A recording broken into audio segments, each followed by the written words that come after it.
What global impact did Australian punk pioneers have? Imagine a scene where raw energy meets rebellious spirit. That's what Australian punk pioneers brought to the world stage.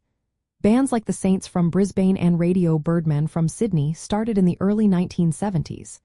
They drew inspiration from American bands like the Stooges and Mick 5, blending high-energy rock with a fierce attitude.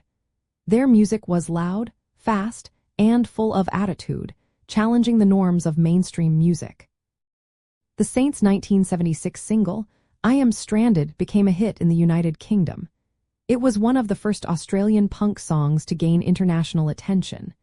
This helped put Australian punk on the global map. Radio Birdmen also played a big role with their intense live shows and hard rock sound. Their influence reached beyond Australia, inspiring punk and hard rock bands worldwide. Australian punk style was often rougher and more aggressive, adding a new flavor to the genre. They also embraced a do-it-yourself approach, releasing records independently and playing underground shows. This spirit of independence inspired punk scenes around the world to operate outside big music companies.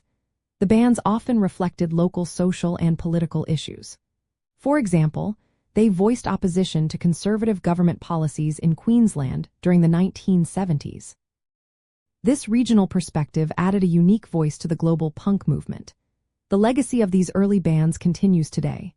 Modern Australian punk bands like Amyl and the Sniffers and the Chats still carry forward this rebellious spirit. Their music echoes the raw energy and political edge of the pioneers. Overall, Australian punk pioneers helped shape punk's worldwide identity. They exported a sound that was energetic, raw, and politically aware. Their international recognition helped legitimize punk as a global cultural force. Their influence is still felt today in the music and independent spirit of punk scenes everywhere.